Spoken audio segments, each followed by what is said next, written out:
Hello students, मैं doctor Ramji Das Rathore, faculty of commerce, MLB college Gwalior.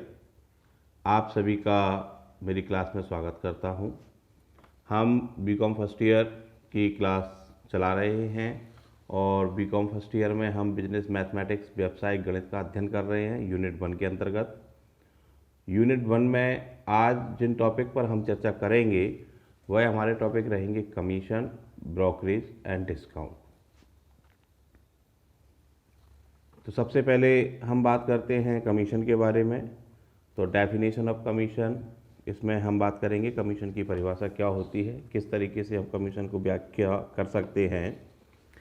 तो जैसा कि हम जानते हैं कि व्यावसायिक जगत में जब क्रेता और विक्रेता किसी कार्य को स्वयं ना करके अन्य व्यक्तियों के माध्यम से करते हैं तो वह व्यक्ति अभिकर्ता या एजेंट कहा जाता है।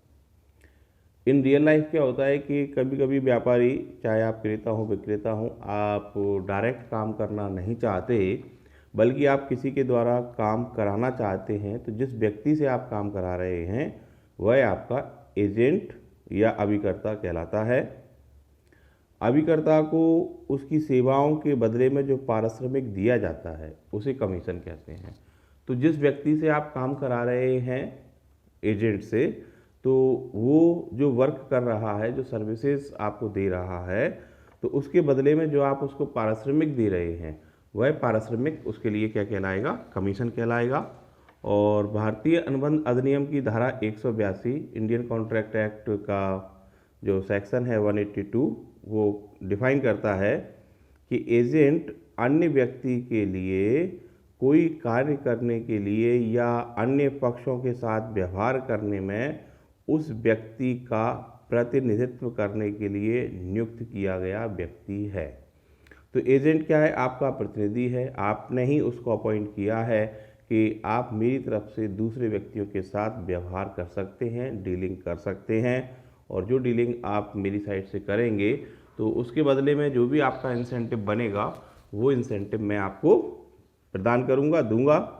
और जो कमीशन के पर्यायवाची शब्द हैं, कमीशन का ही एक तरह से रूप है, तो उसको हम कह सकते हैं दस्तूरी, बर्तन, दलाली, आड़त, ये शब्द भी इस कमीशन के लिए ही प्रयोग किए जाते हैं। और कमीशन की जो कैलकुलेशन आप करते हैं, गणना आप करेंगे, तो कमीशन की गणना प्रायः विक्रय मूल्य पर एक पूर्व निश्चित प्रतिशत से की जाती है। तो ये परसेंटेज भी आप पहले से ही डिसाइड कर लेते हैं कि हमारे और आपके बीच में जो काम करने का अनुबंध हुआ है उस काम के बदले में हम आपको कितना कमीशन या ब्रोकरेज देंगे।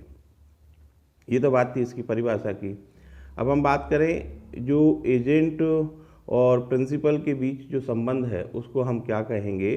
तो एजेंसी एंड प्रिंसिपल, तो एजेंट नियुक्त करने वाली संस्था को नियुक्ता प्रिंसिपल कहा जाता है। तो जिस व्यक्ति ने अपना एजेंट नियुक्त किया है उसको अपन क्या कहेंगे? प्रिंसिपल, प्रधान कहेंगे।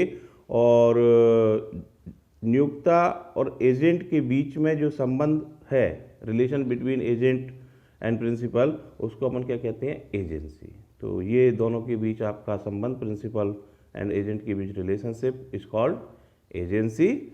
और जो माल का स्वामी है, जो अपॉइंट कर रहा है व्यक्ति को, उसको हम प्रिंसिपल कहेंगे, प्रधान कहेंगे, और जिसको अपॉइंट किया जा रहा है उसको हम एजेंट कहेंगे। अब हम अगले बिंदु पर बात करते हैं, वह है हमारा टाइप्स ऑफ एजेंट्स। तो एजेंट कितने प्रकार के होते हैं, अब हम उसके बारे में बात करते हैं।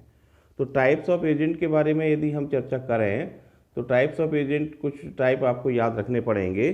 तो इसमें जो आपको दिया है, कमीशन एजेंट है आपके पास, आड़तिया, अफेक्टर, यात्री एजेंट, ट्रैवलिंग एजेंट है, नीलामी एजेंट, और क्रय विक्रय एजेंट, सेल परचेज एजेंट, आश्वासी एजेंट, डेलीगेटर एजेंट, दलाल, ब्रोकर, और बीमा एजेंट, इंश्योरेंस एजेंट, ये सब आपके लिए वर्क करते हैं। तो कुछ की डिटेल इन्होंने दी है, जैसे फैक्टर के बारे में बताना चाहते हैं। आड़तिया, तो आड़तिया एक सामान्य व्यापारिक अभिकर्ता होता है। उसे बिना अपने प्रधान का नाम बताए उसकी ओर से वस्तुओं का क्रय विक्रय करने का अधिकार प्राप्त होता है। वो किसी को नहीं बताता कि किसकी साइड से है, लेकिन वो काम करता रहता है। और जो कमीशन एजेंट है, तो कमीशन एजेंट अपने प्रधान के निर्देशानुसार उसकी वस्तुओं का क्रय विक्रय करता है, जैसा कि आप एजेंसियों पर देखते हैं, और निश्चित दर पर अपना कमीशन प्राप्त करता है। उसको प्रॉफिट एंड लॉस से कोई मतलब नहीं है, उसको उसका इंसेंटिव मिलता है। और जो नीलामी अभी करता है ऑक्शनरिंग एजेंट, तो प्रधान की वस्तुओं की को नीलामी के द्वारा बेचता है, नीलामी लगाता है उसकी, और वह नीलामी के कार्य में निपुण होता है, एक्सपर्ट होता है, और बिक्री से प्राप्त जो भी राशि है उस राशि में से अपना कमीशन और खर्च काटकर शेष राशि माल के स्वामी प्रधान को दे देता है। और लास्ट वन जो है हमारे पास दलाल। तो दलाल ब्रोकर जिसको अपन कहेंगे, तो इच्छुक विक्रेता और क्रेता के बीच, सेलर और परचेजर के बीच, ये एक मिडिलमैन मध्यस्थ के रूप में काम करते हुए क्रय विक्रय का कार्य पूरा करता है, सेल परचेज का काम पूरा करता है। और मुख्य कार्य इनका जो होता है ब्रोकर का, तो जैसे कंपनियों के शेयर हैं, आपके अंश, बॉन्ड, प्रॉमिसरी नोट आदि खरीदना और बेचना, इनका ये काम होता है। तो ये अभी हमने बात की कमीशन की परिभाषा के बारे में, डेफिनेशन के बारे में, उसके टाइप्स के बारे में, और आगे हम इसी क्रम में बात करते हैं ब्रोकरेज के बारे में कि ब्रोकरेज क्या होती है। तो ये है आपकी ब्रोकरेज। तो ब्रोकरेज दलाली जिसे हम अपन कहेंगे, तो अपने द्वारा किए गए कार्यों के लिए दलाल को क्रेता या विक्रेता से या दोनों से एक निश्चित प्रतिशत की दर से जो पारिश्रमिक मिलता है उसको अपन दलाली कहते हैं। और ब्रोकर के बारे में अभी हमने पढ़ा था कि जो क्रेता और विक्रेता के बीच ये एक मिडिलमैन मध्यस्थ का काम करता है और क्रय विक्रय का कार्य पूरा करता है, और इनका काम शेयर, बॉन्ड, प्रॉमिसरी नोट या अन्य संपत्तियों का क्रय विक्रय कराना होता है। तो इस तरह हमने बात की definition of commission, type of agents और ब्रोकरेज के बारे में। अब हम एक बिंदु पर और महत्वपूर्ण चर्चा करना चाहेंगे इसी क्रम में, और वह है हमारे लिए डेल क्रेडर कमीशन, आश्वासी कमीशन। तो आश्वासी कमीशन को आप याद रखिएगा, काफ़ी महत्वपूर्ण है ये। तो एक व्यक्ति या संस्था जो माल को उधार बिकवाते हैं या उधार बिके माल की वसूली करने का उत्तरदायित्व अपने ऊपर लेते हैं, उन्हें आश्वासी एजेंट कहा जाता है। तो होता क्या है, रियल लाइफ में हम देखें तो हम कैश सेल्स तो करते ही हैं, लेकिन व्यापार बढ़ाने के लिए हमको क्रेडिट सेल्स, उधार विक्रय भी माल का करना पड़ता है। जब हम उधार विक्रय करते हैं या उधार विक्रय की वसूली की जिम्मेदारी लेते हैं, तो इस तरीके का जो काम हम कर रहे हैं तो हम आश्वासी एजेंट हैं, डेल क्रेडर एजेंट हैं, और हमको जो अपनी सेवा देने के बदले में जो इंसेंटिव मिलेगा वो हमारे लिए डेल क्रेडर कमीशन, आश्वासी कमीशन कहलाएगा। अब इसमें एक बात और ध्यान रखना है कि यदि मान लीजिए किसी कस्टमर से आप पैसा वसूल नहीं कर पाए और वो राशि बैड डेट्स हो जाती है, तो उस बैड डेट्स की राशि को डेल क्रेडर कमीशन को बियर करना पड़ेगा, सहन करना पड़ेगा, उसके कमीशन में से वो राशि काट ली जाएगी।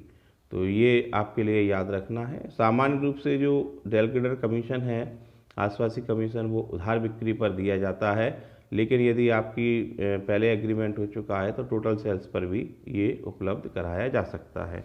तो ये अभी हमने कुछ बिंदुओं पर बात की। और यदि हम कमीशन निकालने के फॉर्मूले के बारे में बात करें, तो कमीशन जो आप निकालेंगे, तो कमीशन की दर इंटू बिक्री की राशि बटे 100, तो ये आपका कमीशन का नॉर्मल फार्मूला रहेगा, सामान्य फार्मूला है।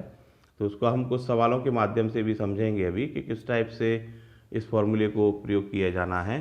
तो जैसा आपकी स्क्रीन पर एक सवाल है, आप अभी देख रहे हैं सामने कि एक परिशोधनकर्ता को 8.5% 8.5% सामान्य कमीशन और 2.5% आश्वासी कमीशन मिलता है। यदि वर्ष 1999 में उसने 35,000 रुपये का माल बेचा तो आपको कमीशन की राशि निकालना है, टोटल कमीशन कितना था।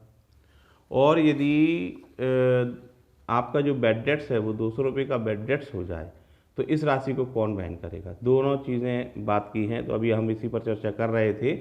तो इस सवाल को थोड़ा सा आप ध्यान से देखें। तो यहाँ पर हम देख रहे हैं कि सामान्य कमीशन हमको निकालना है, तो आपने जनरल कमीशन फाइंड आउट किया सबसे पहले, तो फॉर्मूला आपने यूज किया हुआ है। अब ये सेल्स इंटू रेट अपॉन 100 भी लिख सकते हैं या रेट इंटू सेल्स अपॉन 100 भी लिख सकते हैं, दोनों सही हैं।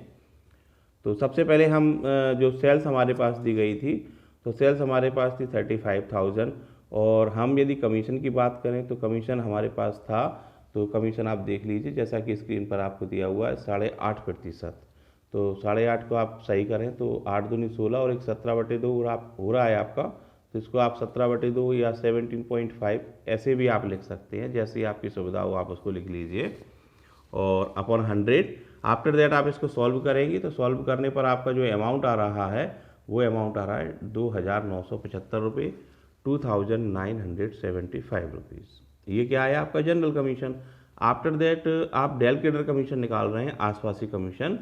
तो del credere commission is equal to sales into rate upon 100 formula आपका रहेगा। और चूंकि ये भी आपको टोटल सेल्स पर निकालना है, दूसरी जानकारी आपके पास नहीं है, तो आपने इस सेल्स को यूज किया और कमीशन की राशि आपके पास आ रही है 875 रुपये। क्वेश्चन था आपके पास कि कुल कमीशन, तो टोटल कमीशन में आप क्या करेंगे, दोनों को प्लस कर दीजिएगा, तो ये आपका रहा टोटल कमीशन 3,850 रुपये। ये तो हुई कमीशन कैलकुलेशन की बात। अब इसके बाद दूसरी बात जो उन्होंने कही थी कि जो 200 रुपये बैड डेट्स हुए हैं उसको कौन साइन करेगा, तो मैंने अभी आपको बताया था कि यदि आप डेल केडर कमीशन का सॉल्व कर रहे हैं तो डेल केडर कमीशन की स्थिति में जो बैड डेट्स होंगे उसकी जिम्मेदारी एजेंट की ही होगी। एजेंट के कमीशन में से ये 200 रुपये काट दिए जाएंगे। क्लियर। तो इस तरीके से हमने इस पहले उदाहरण के माध्यम से कमीशन की चर्चा की, तो मुझे उम्मीद है आपको ये समझ में आया होगा। इसके बाद हम एक दूसरे उदाहरण के माध्यम से सवाल को समझते हैं। तो इसमें आप स्क्रीन पर देख रहे हैं कि दिया है एक एजेंट क्रेता से 4% और विक्रेता से 6% कमीशन लेता है। यदि उसने 6,000 रुपये का माल बिकवाया तो बताइए एजेंट को कितना कमीशन मिलेगा। अब दोनों की आपको कमीशन की रेट दी गई है और फिर आगे देखिए क्वेश्चन में लिखा हुआ है कि क्रेता को क्या देना पड़ेगा और विक्रेता को क्या मिलेगा। इसलिए ये सवाल थोड़ा महत्वपूर्ण हो जाता है, तो ज़रा इसको ध्यान से समझें, पेपर पॉइंट ऑफ व्यू से सवाल अच्छा भी है ये। तो पहले आप क्रेता से प्राप्त कमीशन की बात कर रहे हैं, जो आपकी डीलिंग अमाउंट है 6,000 रुपये है, 4% कमीशन है, तो 6,000 इंटू 4/100 240 रुपये आपका कमीशन बन रहा है।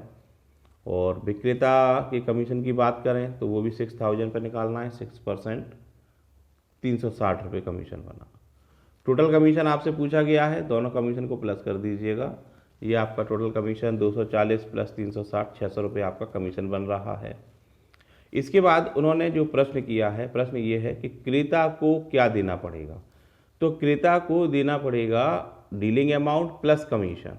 याद रखिएगा, तो जो परचेजर है उसके साइड से जो अमाउंट आ रही है 6,000 प्लस 240 इसका कमीशन, तो टोटल अमाउंट आपका हुआ 6,240 6,240 रुपये। अब विक्रेता को क्या मिला, तो विक्रेता को कमीशन काट करके पेमेंट किया जाएगा। तो विक्रेता को 6,000 रुपये की डीलिंग अमाउंट थी हमारे पास और कमीशन 360 रुपये आप लेस कर देंगे, तो आपके विक्रेता को जो आप पेमेंट करेंगे वो अमाउंट कितना आया 5,640 रुपये। तो इस तरीके से ये आपका सम था, काफ़ी इम्पोर्टेंट सम है और मैं प्रयास करूंगा कि आपके लिए उन टॉपिक पर ही हम डिस्कशन करें जो आपके पेपर पॉइंट ऑफ व्यू से भी काफ़ी महत्वपूर्ण है। तो इनको आप रिवाइज भी करते रहिएगा बुक की सहायता से। चलिए अगले सवाल की ओर चलते हैं। काफ़ी महत्वपूर्ण सवाल है आपकी स्क्रीन पर, इसको ध्यान से पहले समझिए क्या लिखा हुआ है। एक एजेंट को मासिक वेतन के रूप में 800 रुपये तथा 5,000 रुपये से अधिक की बिक्री पर 6% सामान्य एवं 1.5% परिशोध कमीशन मिलता है। इसके अतिरिक्त 20,000 रुपये से अधिक की बिक्री पर 1% प्रोत्साहन बोनस भी मिलता है। यदि किसी महीने उसने 32,000 रुपये का माल बेचा जिसमें 10,000 रुपये की उधार बिक्री भी शामिल है, तो उसकी उस माह की कुल आय इनकम आपको ज्ञात करनी है। अब ये किस तरीके से करेंगे, तो चलिए इसको समझते हैं। तो जो आपका मासिक वेतन है, प्रश्न स्टार्ट हुआ था, मासिक वेतन है आपका 800 रुपये, कुल बिक्री आपको कितनी दी है 32,000 रुपये। उसने क्या कहा था कि 5,000 रुपये से अधिक की बिक्री, तो आप 32,000 में से 5,000 माइनस कर दीजिए, तो शेष आपके पास कितना बचा 27,000 रुपये। और उधार बिक्री आपको कितनी दी गई है, वो आपको दी गई है 10,000 रुपये। अब इसकी कैलकुलेशन को हम समझते हैं। तो ये तो आपके सवाल का मासिक वेतन था, ये कुल बिक्री 32,000, ये आपका 27,000 5,000 से अधिक बिक्री और उधार बिक्री आपके पास कितनी है 10,000 रुपये। अब जो सामान्य कमीशन आपने निकाला, तो सामान्य कमीशन आपके पास कितना है, जनरल कमीशन 27,000 का 6% आप निकालेंगे तो वो आ रहा है 1,620 रुपये। क्लियर। और जो परिशोध कमीशन है वो उधार बिक्री पर आपको निकालना है और उधार बिक्री है 10,000 रुपये, तो कितना हुआ आपका 150 रुपये। इसके बाद बोनस की बात करें तो उसने कहा था कि जो कुल बिक्री है आपके पास 32,000, तो 20,000 से अधिक बिक्री पर आप 1% बोनस देंगे, तो 1% बोनस आपका कितना हुआ, जो 1% आपने निकाला 12,000 का, तो वो कितना आया 120 रुपये।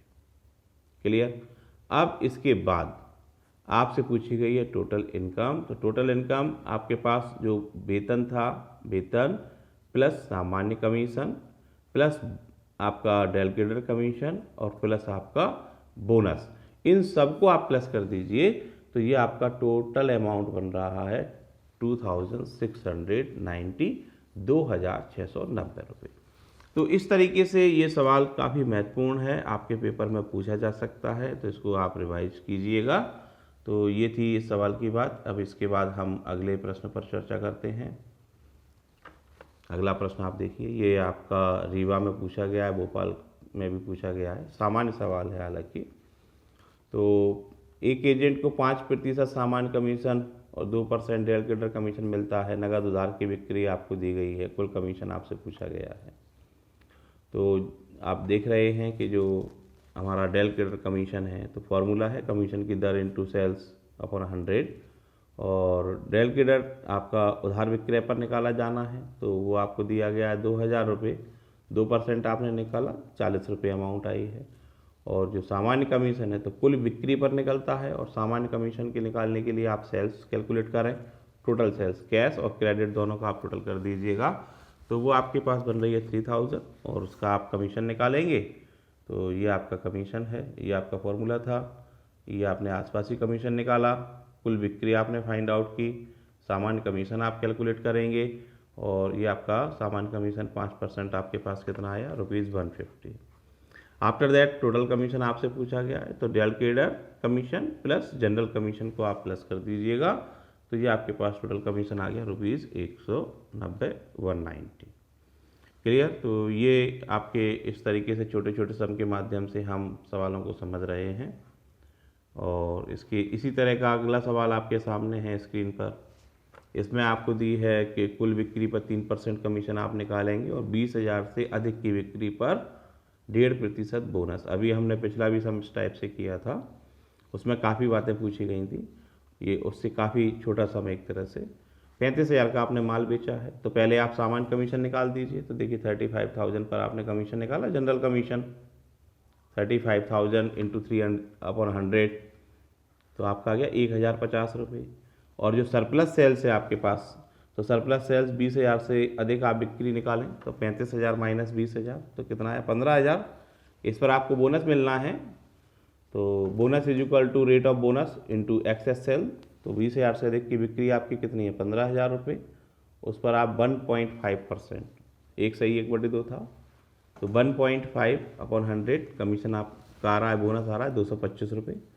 टोटल इंसेंटिव आपसे पूछा गया है, तो टोटल में आप क्या करेंगे, आपका जो कमीशन था, कमीशन प्लस बोनस दोनों को प्लस कर दीजिएगा, तो इस तरीके से आपका टोटल इंसेंटिव आपको ज्ञात हो जाएगा। बिजनेस मैथमेटिक्स में छोटे छोटे सवाल आते हैं, थोड़ा सा आप उनको रिवीजन करें तो आपका 100% वैल्यूशन आपको मिलेगा। तो अभी जो हम बात कर रहे थे वो सारी की सारी चर्चा हमने किसके बारे में की, कमीशन के बारे में। तो जिस तरीके से अभी हमने कमीशन के सवालों को किया है, उसी तरीके से आगे हम ब्रोकरेज के सवालों को करेंगे।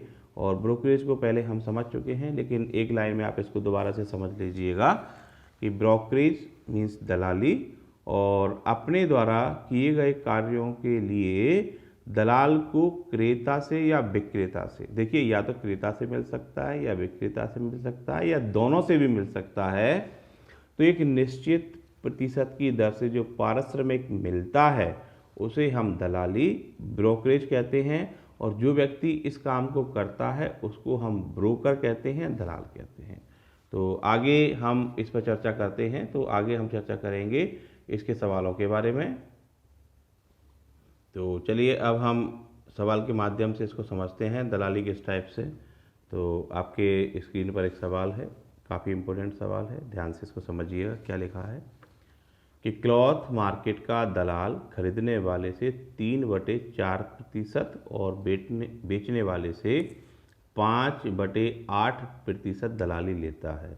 यदि कुल दलाली उसको मिली है 962.50 रुपये, तो बताना है आपको क्या कि लेन देन का सौदा तय होने की धनराशि, खरीदने वाले के लिए माल का क्रय मूल्य और बेचने वाले के लिए माल का विक्रय मूल्य, दोनों चीज़ें आपको कैलकुलेट करना है। काफ़ी अच्छा सवाल है ये। तो सबसे पहले आप लेन देन का सौदा तय होने की धनराशि आप निकालेंगे। तो प्रश्न में आपको दलाली की राशि दी गई है और आपको उसकी दर दी गई है, खरीदने वाले की और बेचने वाले की। तो दोनों दरों को आप प्लस करके एक कंबाइंड रेट निकालेंगे और उसको यूज़ करते हुए किस तरीके से आपको करना है, तो चलिए स्क्रीन पर हम इसको समझते हैं। तो आपको जो राशि निकालना है सौदे की राशि, तो सौदे की राशि इज इक्वल टू आपका फॉर्मूला मिलेगा दलाली इंटू 100/दर। दलाली आपके पास दी थी 962.50 इंटू 100, और जो आपका रेट है तो रेट आपका 3/4 प्लस 5/8 दिया हुआ है। इसको आप एलसीएम के माध्यम से सॉल्व करेंगे। तो एलसीएम आएगा आपका 8, और इसको आप आगे कैलकुलेट करेंगे तो आपके पास आएगा 4 दूनी 8, 2 3 6, 6 प्लस 5, तो 6 प्लस 5 आपके क्या हुआ 11। तो आपकी जो अगली स्टेप है हमारे पास, तो वो स्टेप इस तरीके से लिखी जाएगी 962.50 इंटू 100/11/8। अब इसको आप सही कर लीजिए। तो 11 नीचे रहेगा, जो 8 है वो ऊपर आ जाएगा, और कैलकुलेशन स्टेप इस तरीके से आप उसको लिखेंगे 962.50 इंटू 100 इंटू 8/11, और इसको आप सॉल्व करेंगे तो हमारे पास अमाउंट निकल के आ रही है 70,000 रुपये। क्लियर। अब ये तो आ गया टोटल ट्रांजैक्शन वैल्यू। अब खरीदने वाले के लिए क्रय मूल्य की बात करें तो जो मूल्य है उसमें उसकी दलाली को जोड़ दीजिए, और दलाली कितनी थी 3/4%। ओके, तो ये आपने अगली स्टेप का यूज किया हुआ है कि आपका जो ट्रांजैक्शन वैल्यू है उसमें आप दलाली की अमाउंट को निकाल करके जोड़ेंगे, तो आपके पास कैलकुलेशन बनेगी 70,000 प्लस 525 रुपये, तो टोटल हो गया 70,525 रुपये। क्लियर। और जो बेचने वाले के लिए माल का विक्रय मूल्य है, तो वहाँ पर दलाली की राशि आपको घटानी पड़ेगी। तो 70,000 रुपये ट्रांजैक्शन वैल्यू थी, उसमें से 5/8% आप कैलकुलेशन को घटा देंगे 437.50 को, तो आपके पास विक्रेता के लिए जो मूल्य प्राप्त होगा वह मूल्य आ रहा है 69,562.50, 69,562.50। तो ये सवाल काफ़ी महत्वपूर्ण है, इसको आप अगेन रिवाइज कीजिएगा और बुक की सहायता से निश्चित तौर पर मैथ्स को आप रिवीजन करें। तो ये था आपका सम जो अभी हमने स्क्रीन पर समझा। इसके बाद हम अगले सम की ओर चलते हैं। तो देखिए आपको सामान्य एक जैसे सम हैं, लगभग थोड़ा बहुत अंतर है। तो एक दलाल मकान बेचने वाले से 1.5% और ख़रीदने वाले से 2% दलाली लेता है। तो यदि उसे दलाली के 3,920 रुपये मिले, तो बताइए दलाल ने क्रेता और विक्रेता से कितनी राशि प्राप्त की और मकान का सौदा कितने रुपये में हुआ।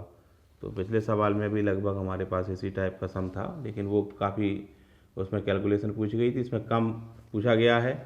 तो पहले आप कंबाइन रेट ज्ञात करेंगे, दोनों की दर आपने मिलाकर 3.5 आया 3.5, और मकान का मूल्य आप निकाल रहे हैं दलाली इंटू 100/दर करके, और दलाली की राशि आपको दी है 3,920 इंटू 100/3.5, तो आपके पास मकान का मूल्य आ गया 1,12,000 रुपये। अब विक्रेता की दर आप यूज करें। विक्रेता के लिए कुल वैल्यू आपकी आ चुकी है 1.5% आपने निकाला, तो कितना आया 1,680 रुपये, और क्रेता से प्राप्त दलाली आपने निकाली 2%, तो आपके पास आया 2,240 रुपये। इस तरीके से ये सम था, बहुत आसान सम है। थोड़ा सा आप प्रैक्टिस करें, बाद बाकी कहीं कोई दिक्कत नहीं आने वाली है आपको। अगला सम देखिए इसी टाइप से। एक कार मालिक दलाल के द्वारा कार बेचने पर शुद्ध राशि प्राप्त करता है 24,000 रुपये। ओके, जबकि दलाली है 4%। अब देखिए शुद्ध राशि आपको दी गई है आफ्टर डिडक्शन ऑफ ब्रोकरेज, कितना अमाउंट आपको मिला है। अब आपसे पूछा गया है कि दलाल को दी गई धनराशि क्या थी और कार का विक्रय मूल्य क्या है, वो भी आपको याद करना है। काफ़ी अच्छा समय ये। तो मान लीजिए कि यदि कार को आप 100 रुपये में बेचते और 4% दलाली थी आपकी, तो आपको कितना पैसा मिलता, 96 रुपीज़। चूँकि 96 रुपीज़ आपको जब प्राप्त होता है, अमाउंट रिसीव्ड है, तो कार का विक्रय मूल्य कितना था आपके पास, 100 रुपये। और यदि आप उसको 24,000 रुपये आपको पैसे मिल रहे हैं, तो कार का विक्रय मूल्य क्या होगा, 24,000 इंटू 100 अपॉन 96। तो आपका कार का विक्रय मूल्य कितना आ गया, 25,000। अब दलाली पूछी गई है, तो या तो आप परसेंटेज द्वारा निकाल दीजिए अथवा डिफ्रेंशिएट आप निकाल सकते हैं कि दलाल को दी गई धनराशि इज इक्वल टू जो ट्रांजैक्शन वैल्यू है। तो ट्रांजैक्शन वैल्यू कितना था आपके पास, 25,000 माइनस आपको अमाउंट कितना रिसिप्ट हुआ था, 24,000। तो डिफरेंस आपके पास कितना आया, 1,000। एक तरीका ये भी है, और आप चाहें तो परसेंटेज भी निकाल सकते हैं। तो 4% आप निकालेंगे तो वो भी आपका कितना आएगा, ₹1,000। तो इस तरीके से इस सम को हमको सॉल्व करना है। आगे अगला सम देखिएगा। इसमें आपको लिखा है कि एक व्यक्ति एक मकान दलाल के माध्यम से 2% दलाली देकर कुल 35,700 रुपये में बेचता है। तो बताइए कि दलाल को कितनी दलाली मिली और मकान बेचने वाले को कितने रुपए प्राप्त हुए। कमीशन आपको निकालना है normal. A person sell a house for 35,700 in all through a broker by giving 2% brokerage. Find the brokerage of the broker and the amount received by the house seller. तो पहले आप कमीशन निकाल दीजिए उसका, दलाली। ये आपने कमीशन या दलाली की दर यूज करते हुए उसको फाइंड आउट किया। 35,700 इंटू 2/100 आपके पास कितना अमाउंट आया, 714 रुपये। अब बेचने वाले को जो राशि मिलेगी, हम पहले भी समझ चुके हैं कि खरीदने वाले के लिए कमीशन जुड़ता है और बेचने वाले के लिए कमीशन कटता है। तो आपकी जो डीलिंग अमाउंट थी उसमें से आपका कमीशन काट दिया जाएगा, दलाली काट दी जाएगी। तो आपको कितने पैसे मिले, 34,986 रुपीज़। ओके,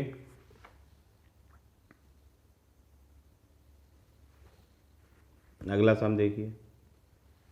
ये जीवाजी में आपसे सवाल पूछा गया है, काफ़ी छोटा सवाल है। इसके पहले हम काफ़ी बड़े बड़े सवालों को कर चुके हैं, तो उनको आप प्रैक्टिस कीजिए। तो ये छोटा सा सम भी देखिए, आपको बहुत आसानी से समझ में आएगा। क्या लिखा है, एक व्यक्ति ने एक दलाल की मार्फत एक मकान 36,000 रुपये में बेचा और 216 रुपये दलाली के लिए दिए। दलाली की प्रतिशत आपको ज्ञात करना है। तो परसेंटेज ज्ञात करना है आपको, दलाली की दर। फॉर्मूला आप यूज़ करेंगे। तो फॉर्मूला आपने यूज़ किया क्या, दलाली की दर इज इक्वल टू दलाली की धनराशि amount of brokerage into 100 upon amount of sales, बिक्री की राशि। तो दलाली की अमाउंट आपके पास कितनी थी, 216 रुपये इंटू 100, 100 फॉर्मूले में है, और बटे आपका 36,000, 36,000। इसको आप सॉल्व करेंगे तो आपके पास आ रहा है 3/5, यानी परसेंटेज में इसको लिखेंगे तो 3/5% आपके पास क्या आ गया, ये दलाली का प्रतिशत आ गया। छोटा सा सम है, लेकिन आपसे पूछा क्या गया था, दलाली की दर। और अभी तक हम क्या निकाल रहे थे, हम दलाली की अमाउंट निकाल रहे थे और क्रेता विक्रेता को प्राप्त राशियों को ज्ञात कर रहे थे। आगे सम देखिए, ये कई जगह पूछा गया है, थोड़ा सा ध्यान से इसको समझें। क्या है कि एक दलाल एक मकान बेचता है तथा 6 सही 2/3% अपनी दलाली काटकर मकान मालिक को 28,560 रुपये अदा कर देता है। मकान की कीमत ज्ञात कीजिए। ओके, शुद्ध राशि जो आपने दी है वो आपको दी गई है। इसके पहले हम इस टाइप का सम कर चुके हैं हालांकि। तो देखते हैं किस तरीके से है। माना कि मकान का मूल्य 100 रुपये है, ये पहली स्टेप आपकी। और कमीशन की दर की बात करें तो 6 सही 2/3, इसको सही कीजिए, 6×18 + 2 तो हो गया 20/3 रुपीज़। मकान का मूल्य जो मालिक को मिलेगा तो वो कितना मिलेगा, मकान मालिक को मिलेगा मकान का मूल्य माइनस कमीशन।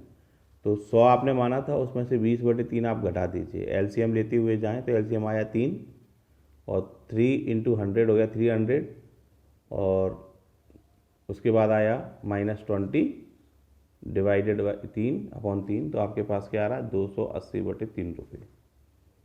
क्योंकि मकान मालिक को 280/3 मिलते हैं तो मकान का मूल्य कितना था 100 रुपये और 1 रुपये मिलेगा तो इसको उल्टा कर देंगे 100/280/3 और जब मकान मालिक को मिलेंगे 28,560 रुपये मिले होंगे तो मकान का मूल्य कितना है।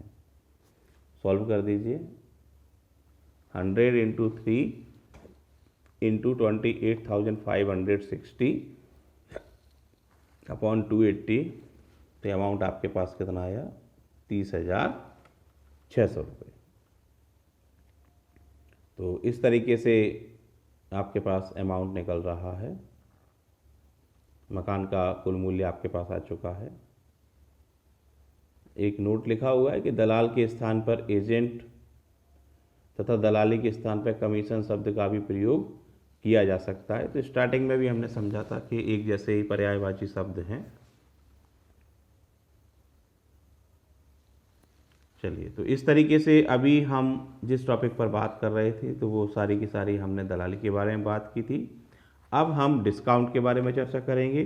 तो डिस्काउंट क्या होता है उसके बारे में हम जानते हैं।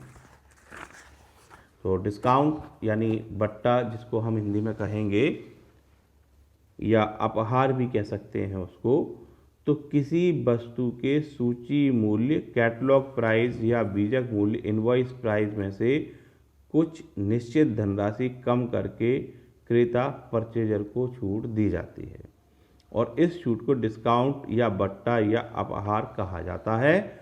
और अपहार का उद्देश्य विक्रय में वृद्धि या शीघ्र भुगतान के लिए प्रोत्साहन देना होता है। जैसे वस्तु का कैटलॉग प्राइस 200 रुपये है और वह वस्तु आपको 180 रुपये में दी जा रही है तो 20 रुपये की अमाउंट क्या हुई आपके लिए डिस्काउंट। और इसी तरीके से यदि आप नगद भुगतान करते हैं तो 180 रुपये की वैसे वस्तु है और नगद भुगतान आप करते हैं तो वो मान लीजिए आपको 160 रुपये आपको पेमेंट करने पड़ रहे हैं तो 20 रुपये आपको और डिस्काउंट मिल गया तो वो डिस्काउंट क्या है, कैश डिस्काउंट। तो ये आपका डिस्काउंट की बात थी। और डिस्काउंट के यदि हम प्रकारों के बारे में बात करें तो कुछ प्रकार हमको दिए गए हैं, जिसमें है ट्रेड डिस्काउंट, व्यापारिक अपहार, कैश डिस्काउंट और वस्तु उपहार, commodity discount, commercial discount, bankers discount और money lenders discount, true discount और मैथमेटिकल डिस्काउंट। ये सारे प्रकार आपके सामने दिए गए हैं। जनरली जो हम यूज़ करते हैं वो 2 प्रकार हमारे सामने आते हैं, एक होता है ट्रेड डिस्काउंट और दूसरा होता है कैश डिस्काउंट। तो जो व्यापारिक बट्टा है तो वह छूट जो उत्पादक थोक विक्रेताओं को, थोक विक्रेता फुटकर विक्रेताओं को तथा फुटकर विक्रेता अपने ग्राहकों को सूची मूल्य पर देते हैं वह व्यापारिक बट्टा कहलाती है। और सुविधा के अनुसार इसे थोक उपहार, फुटकर अपहार या ग्राहक अपहार कहा जा सकता है और इसका उद्देश्य होता है विक्रय में वृद्धि करना। और इसके बाद जो दूसरा है हमारे पास वह है कैश डिस्काउंट। तो जो कैश डिस्काउंट है तो कैश डिस्काउंट का उद्देश्य होता है नगद भुगतान या शीघ्र भुगतान या निश्चित अवधि के लिए भुगतान करने के लिए ग्राहक को प्रोत्साहित करना। और यह छूट भी आपको जो अमाउंट है आपका, तो after the calculation of trade discount जो अमाउंट आएगा उस पर आप कैश डिस्काउंट कैलकुलेट करेंगे, निकालेंगे। और हम जो इसको यूज़ कर रहे हैं इसका उद्देश्य ये है कि हमारा जो ग्राहक है वो हमको जल्दी से पेमेंट कर दे। तो ये बात थी आपकी डिस्काउंट के बारे में जो अभी हम समझ रहे थे। तो आपके सामने एक सवाल है, इसको समझते हैं। पहले क्या दिया है कि बॉम्बे डाइंग अपने कपड़ों पर 15% छूट देता है। यदि एक व्यक्ति ने 470 रुपये का कपड़ा खरीदा तो उसे कुल कितना रुपया देना पड़ेगा। तो Bombay dyeing allows a discount of 15% on the clothes purchased, a person purchases clothes worth ₹470, how much money will be give. तो आप जो डिस्काउंट रेट है वो 15% है, मतलब 100 रुपये पर आपको कितनी छूट मिलती है, ₹15, 15 रुपये। और 470 पर अपन निकालें, 470 अपना अमाउंट दिया गया है, तो उसका 15% आपने निकाला, कितना हुआ, ₹70.50। लिस्ट प्राइस था 470, डिस्काउंट की अमाउंट आई आपकी ₹70.50। आप पेमेंट कितना करेंगे, तो जो कैटलॉग प्राइस है उसमें से आप डिस्काउंट की राशि घटा दीजिए, तो व्यक्ति द्वारा देय मूल्य आपके पास आ गया 470 में से आपने ₹70.50 माइनस किए, तो ₹399.50, ₹399.50 आपको पेमेंट करना पड़ेगा। इसके बाद अगला सम समझिए। तो इसमें आपको दिया है एक स्कूटर जिसकी कीमत 8,000 रुपये थी, खरीदने पर खरीदार ने 7,800 रुपये दिए। 8,000 की वस्तु थी, दिए कितने हैं, 7,800 रुपये। तो छूट की दर आपसे पूछी गई है कि रेट ऑफ डिस्काउंट कितना है। तो रेट ऑफ डिस्काउंट आप किस तरीके से फाइंड आउट करेंगे, तो कीमत थी आपकी 8,000 और आपने दिए कितने हैं, 7,800 रुपये, तो डिस्काउंट आपको कितना मिला, डिफरेंस निकालें 200 रुपये। अब निकालेंगे आप छूट की दर, रेट ऑफ डिस्काउंट। तो रेट ऑफ डिस्काउंट निकालने का फॉर्मूला आपका रहेगा डिस्काउंट इंटू 100 अपॉन प्राइस। तो ये आपने फॉर्मूला यूज़ किया, क्या कि 200 इंटू ₹100 डिवाइडेड बाई 8,000। तो आपकी डिस्काउंट रेट निकल करके आ रही है 22.5%, 2.5% आपकी रेट आ रही है। ओके, तो इस तरीके से आपको उसकी दर ज्ञात करनी है। इसके बाद अगला सम हम देखते हैं।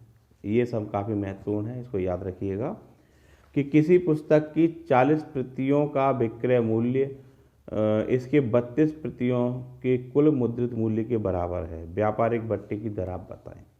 तो the sale price of 40 copies of a book is equal to the total printed price of 32 copies, find the rate of trade discount. तो माना कि एक पुस्तक का मूल्य ₹1 है, तो 40 का कितना होगा, ₹40, परंतु 40 प्रतियों का विक्रय मूल्य कितना कह रहा है, वो 32 प्रतियों के विक्रय मूल्य, मतलब ₹1 की एक कॉपी थी तो 32 कितने की हुई, ₹32 की ना। दोनों का अंतर निकालें तो कितना आया आपके पास, trade discount is equal to 40 minus 32 is equal to ₹8। अब छूट की दर आप निकालेंगे, तो दर निकालने का फॉर्मूला आपका रहेगा जो discount into 100 upon total price कितना था, ₹40। तो आपके पास अमाउंट निकल के आ रही है 20%। ये आपके पास क्या निकल के आई, व्यापारिक छूट की दर। देन नेक्स्ट सम, ये इसी टाइप का है जो अभी हमने पहले किया था कि 20 पुस्तकों के ऑर्डर पर 22 कॉपी आप बेचते हैं, 10% नगद बट्टा भी है। क्रेता को कितने प्रतिशत की दर से शुद्ध बट्टा मिलता है।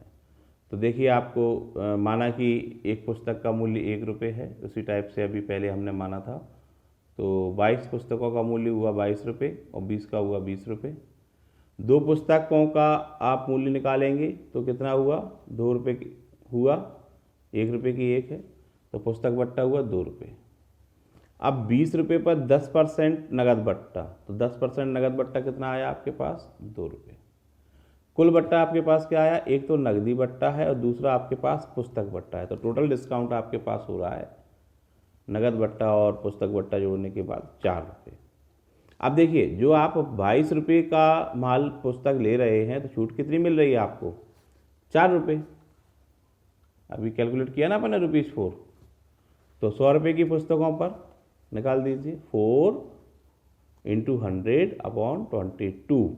तो इसको सॉल्व करने पर आपका आ रहा है 200/11, यानी 18 सही 2/11। ये आपकी क्या आ गई, शुद्ध बट्टे की दर। पहले आपने बट्टा निकाला, इसमें 2 बट्टे निकाले गए हैं, नगद बट्टा और पुस्तक बट्टा, ठीक है। तो इस तरीके से ये सम भी काफ़ी महत्वपूर्ण है, ये पेपर में पूछा भी गया है आपसे। आगे आप देखिए, एक निर्माता 17% बट्टा देने के बाद लागत पर 20% का स्पष्ट लाभ कमाता है। यदि उत्पादन लागत 20% से बढ़ा दी जाए तो बट्टे की दर कितने % कम करना चाहिए। जिससे सूची मूल्य को कोई चेंज नहीं करना पड़े और लाभ वही रहे। तो थोड़ा लेंदी है सवाल, लेकिन ध्यान से समझें इसको। तो माना सूची मूल्य है 100 रुपये, 17.5% आप डिस्काउंट दे रहे हैं, तो आपको कितना प्राइस मिलेगा? 82.50। कॉस्ट प्राइस आप निकाल रहे हैं, तो इसका फॉर्मूला याद रखें, सेल्स प्राइस इंटू 100/100 प्लस लाभ। तो लागत मूल्य कितना हुआ आपके पास? तो सेल्स प्राइस आप चाहते हैं 82.50 इंटू 100/100 प्लस 20% आप लाभ चाहते हैं, तो कितना बन रहा है आपके पास? लागत मूल्य होना चाहिए ₹68.75। तो नया लागत मूल्य आप निकालना चाहते हैं, तो क्या आया आपके पास? 68.75 प्लस 20% उसी का, तो कितना आ रहा है आपके पास? ₹82.50। अब 20% लाभ जोड़ने पर, तो 20% लाभ जोड़ने पर क्या स्थिति बनेगी आपकी? 20% लाभ जोड़ने पर तथा नया विक्रय मूल्य, तो इस तरह आपके पास अमाउंट निकल के आ रही है। ओके, तो ये थी एक सम के बारे में बात जो भी आपको समझाई गई। और इसके बाद एक सवाल और है आपके लिए, ये भी पुस्तकों से संबंधित है। ओके, तो इसको भी आप रिवाइज कीजिएगा। और आज के वीडियो को आपने देखा, समझा, उसके लिए आप सभी का बहुत बहुत धन्यवाद। बुक के माध्यम से आप मैथ्स को ज़रूर रिवाइज करें। Thank you and have a nice day.